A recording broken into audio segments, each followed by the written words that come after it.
many decades, the UN has helped deliver stability and security in much of the world.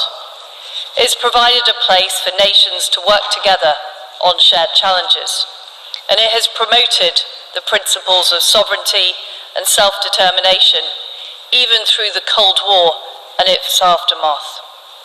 But today, those principles that have defined our lives since the dark days of the 1940s are fracturing. For the first time in the history of this assembly, we are meeting during a large-scale war of aggression in Europe, and authoritarian states are undermining stability and security around the world.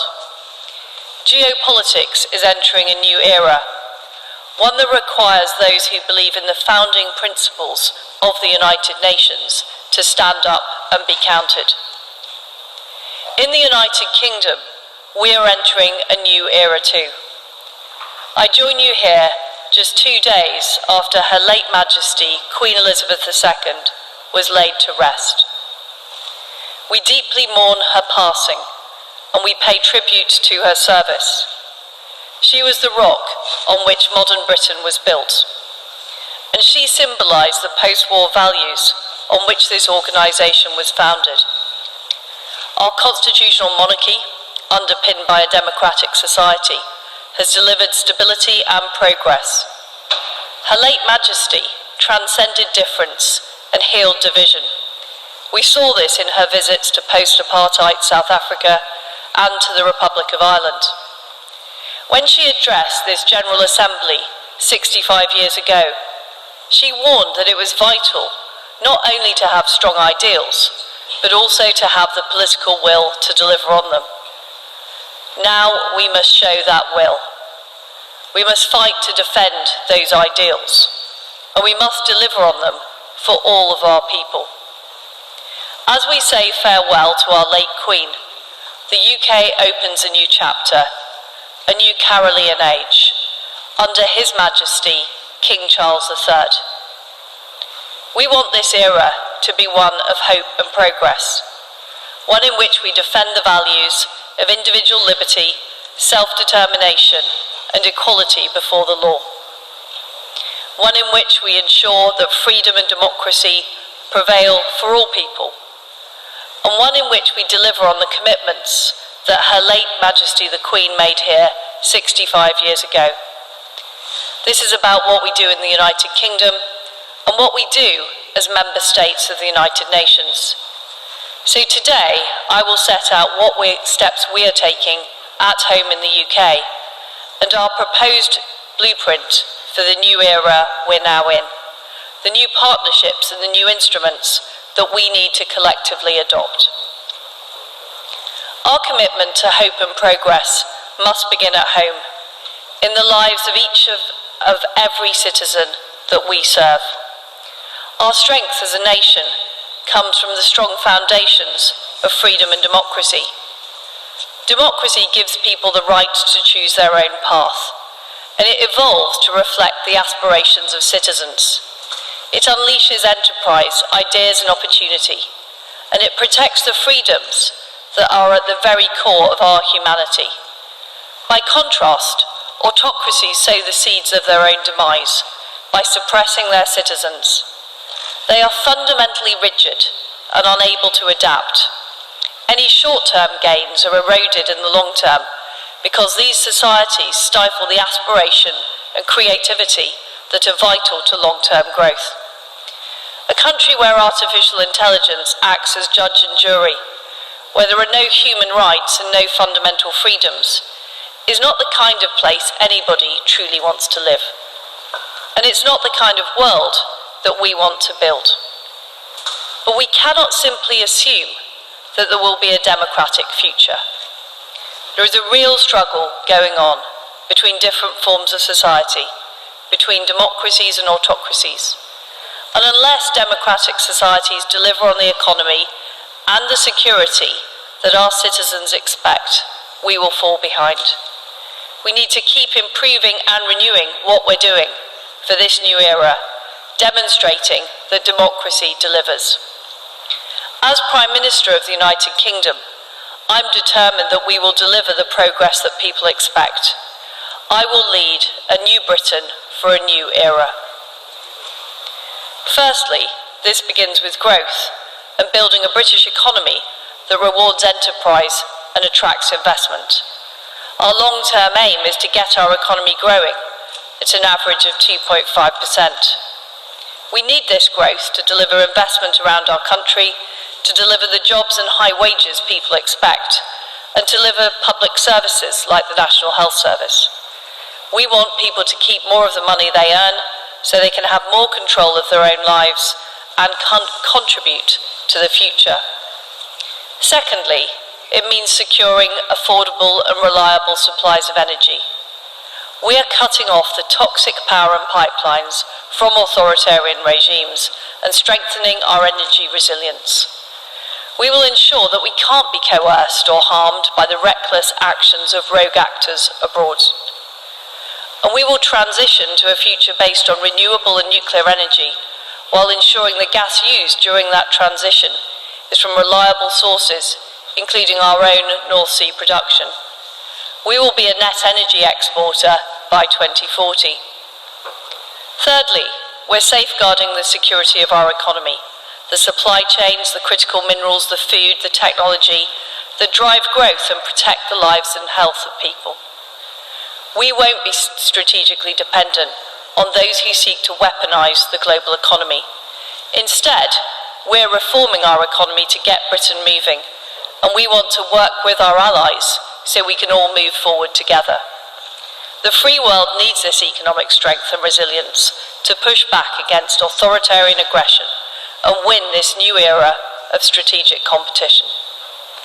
We must do this together, so we are building new partnerships around the world. We're fortifying our deep security alliances in Europe and beyond through NATO and the Joint Expeditionary Force. We're deepening our links with fellow democracies like India, Israel, Indonesia, and South Africa. We're building new security ties with friends in the Indo-Pacific and the Gulf. We've shown leadership on free and fair trade, striking trade agreements with Australia, New Zealand, and Japan, and many others, and we're in the process of acceding to the Trans-Pacific Partnership. Rather than exerting influence through debt, aggression, and taking control of critical infrastructure and minerals, we are building strategic ties based on mutual benefit and trust. And we're deepening partnerships like the G7 and the Commonwealth. We must also collectively extend the hand of friendship to those parts of the world that have too often been left behind and left vulnerable to global challenges. Whether it's the Pacific or Caribbean island states dealing with the impact of climate change, or the Western Balkans dealing with persistent threats to their stability. The UK is providing funding, using the might of the City of London and our security capabilities to provide better alternatives than those offered by malign regimes. The resolute international response to Ukraine has shown how we can deliver decisive collective action. The response has been built on partnerships and alliances, and also on being prepared to use new instruments, unprecedented sanctions, diplomatic action, and rapid military support. There's been a strength of collective purpose. We've met many times, spoken many times on the phone, and we've made things happen. Now we must use these instruments in a more systematic way to push back on the economic aggression of authoritarian regimes. The G7 and our like-minded partners should act as an economic NATO, collectively defending our prosperity. If the economy of a partner is being targeted by an aggressive regime, we should act to support them, all for one and one for all. Through the G7's $600 billion partnership for global infrastructure and investment, we are providing an honest, reliable alternative around the world, free from the debt with strings attached. And we have to go further to friendshore our supply chains and end strategic dependence. This is how we will build collective security, strengthen our resilience, and safeguard freedom and democracy. But we cannot let up on dealing with the crisis we face today. No one is threatening Russia. Yet as we meet here this evening, in Ukraine, barbarous weapons are being used to kill and maim people. Rape is being used as an instrument of war. Families are being torn apart. And this morning, we have seen Putin trying to justify his catastrophic failures.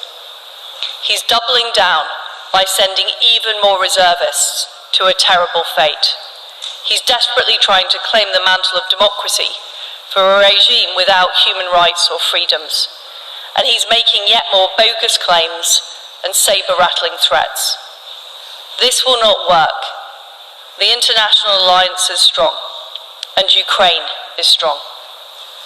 The contrast between Russia's conduct and Ukraine's brave, dignified First Lady, Elena Zelenska, who's here at the UN today, could not be more stark.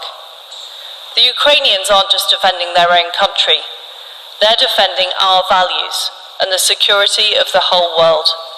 That's why we must act. That's why the UK will spend 3% of GDP on defence by 2030, maintaining our position as the leading security actor in Europe. And that's why, at this crucial moment in the conflict, I pledge that we will sustain or increase our military support to Ukraine for as long as it takes. New UK weapons are arriving in Ukraine as I speak, including more MRLS rockets. We will not rest until Ukraine prevails. In all of these areas, on all of the fronts, the time to act is now. This is a decisive moment in our history, in the history of this organisation and in the history of freedom. The story of 2022 could have been that of an authoritarian state rolling its tanks over the border of a peaceful neighbour and subjugating its people. Instead, it's a story of freedom fighting back.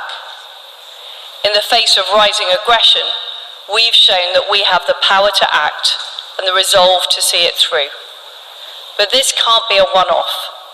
This must be a new era where we commit to ourselves, to our citizens, and this institution that we will do whatever it takes to deliver for our people and defend our values. As we mourn our late Queen and remember her call to this assembly, we must devote ourselves to this task. Britain's commitment to this is total. We will be a dynamic, reliable and trustworthy partner. Together with our friends and allies around the world, we will continue to champion freedom, sovereignty and democracy